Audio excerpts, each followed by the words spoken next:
Great America in June and July and didn't even get hurt. I couldn't believe she did that. Didn't even get hurt. And I got out of the car and I looked at my dog. I said, little one, if you needed a Happy Meal that bad, why didn't you ask me? She didn't ask me. Maybe she thought I was crazy. Maybe I am. And I looked at the two people to the right. I said, wouldn't you do that for your daughter? And they said, yeah. A little concerned with that statement. And then the cop looked at the two people. It's Mr. Greenberg. I know him. He's fine. He's normal. Don't worry about it. Now, my wife likes McDonald's. So one day I got a hamburger, fries, and Coke, and this is her response. Mitch! What'd you do with my hamburger? Mustard, ketchup, pickles? I didn't know I can't eat it. You happy? Well, I'll take it back. No! No! No, I'm going to starve. Well, I'll take it back. No, it's all your fault. But I told him ketchup only. And after all these years, he still gets it wrong. Oh, shut up and sit down. This is my monologue.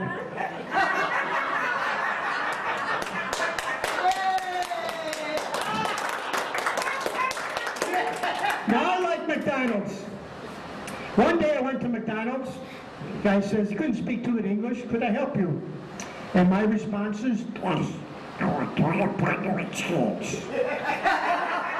Small fries. Small drink. I don't understand what you said. Son. I want to bundle of cheese. Small fries. Small drink. Don't you understand English? I asked him, do you understand English? I still don't understand. Just give me the food. But can you imagine being stopped by a cop? Some things that might say, officer, can I have a warning? Yeah, I'll give you a warning. The next time you do it again, I'll give you another ticket. Thanks a lot. You know that stop sign you went through? Doesn't get any redder than that.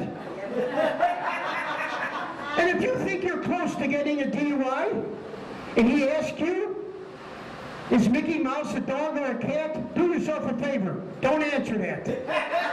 Because if you do, you're going to be cuffed and you're going to jail. Now, I just did this. Can you imagine doing this, going by a stop sign, 30 feet away, got your glasses on, your shades, and you go like this for 30 minutes with cars going by the stop sign. See if anybody slows down to stop.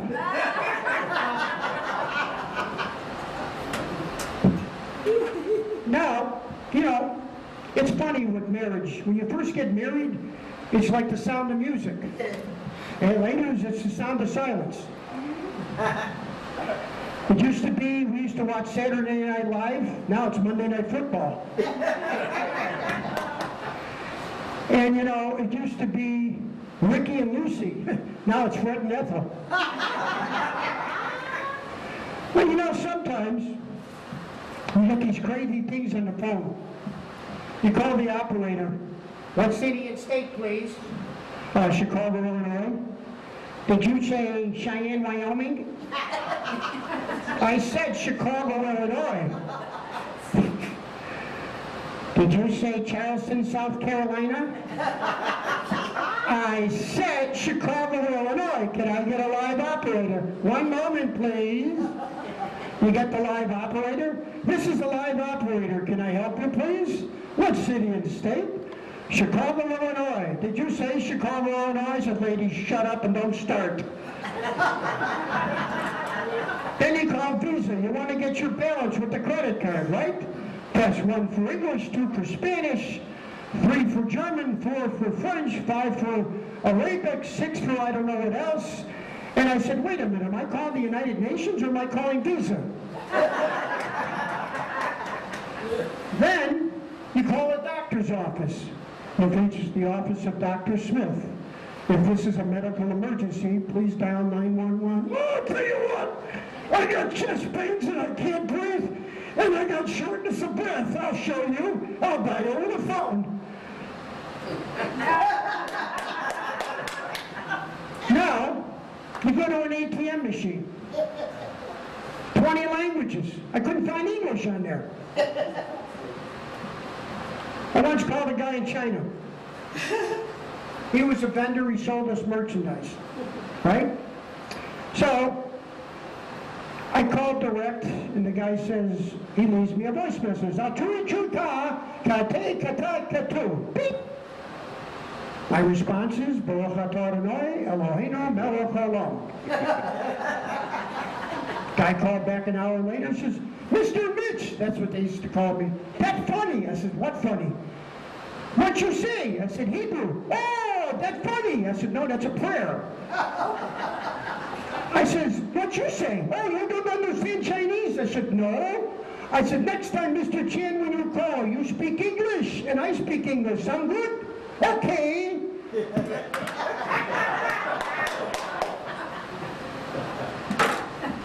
Now, I'd like to give you tribute to the late, great Rodney Dangerfield. I'll tell you what I thought was it.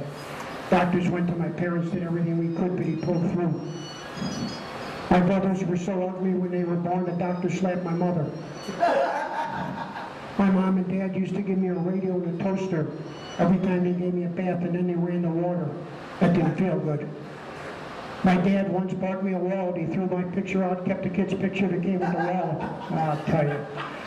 I used to play in the sandbox with the cat all the time. He threw sand on me. Women are no better. I'll tell you, I once called a woman for phone sex. She stuttered. I got frustrated, hung up. I got a bill 2 weeks later, $1,800 for services rendered. Stuttered more than I thought. High school was no better. The first 3 years of high school, every girl I asked out said no. One finally said yes. I got so confused, I asked her to think it over.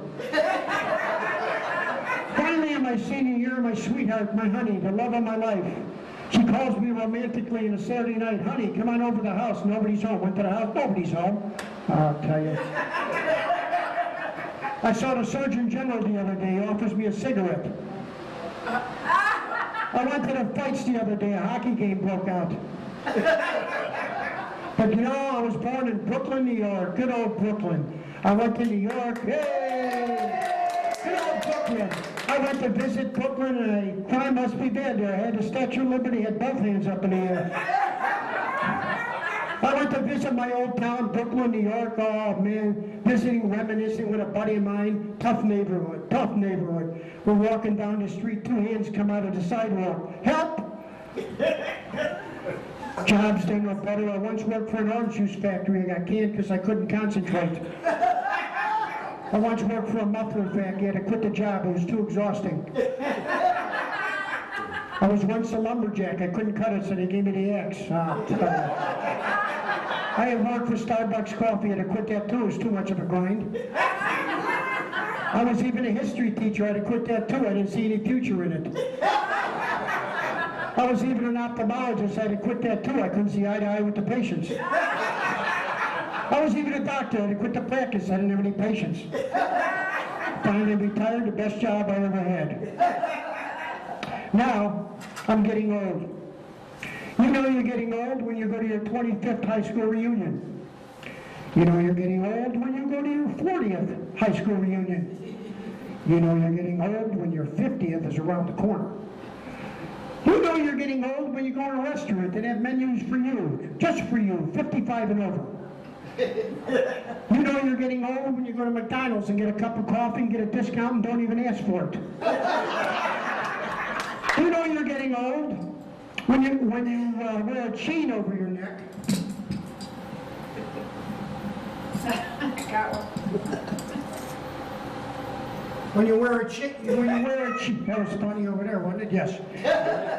You know you're getting old when you need a chain over your neck to hold your glasses on, and you still can't see. You know you're getting old when your blood type is discontinued. You know you're getting old when you take your car for repairs and they don't make the parts anymore. You know you're getting old when you go to a restaurant and you want 2 eggs real quick and fast. You're in a hurry. They want the money up front. And you really know you're getting old when your grandson tells you one day, Grandpa, don't forget the wedding is in a week. Now, I'd like to tell you how you live life backwards. Yes. Now, living life backwards. Interesting. You start out dead, get that out of the way. Then you live in a nursing home because you can't take care of yourself. You live your retirement, get your Social Security and Medicare, if you're lucky. Then, on your last day of work, you get a gold watch. Not bad. Then you go back to college. You get a degree and become a doctor. Then you go back to high school, party and have the time of your life. Then you go back to elementary school. Play all day, have no responsibility. And then finally, the last 9 months of your life, you live in spa-like heated conditions. Room service on tap, all the food and drink you want. And you finish your life off as an orgasm. My name is Mitch Greenberg, and I thank you very much. Thank you. Thank you.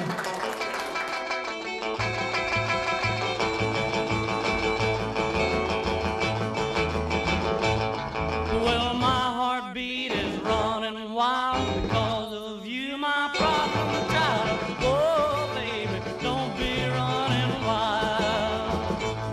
Well, cool off, baby, don't be a problem child.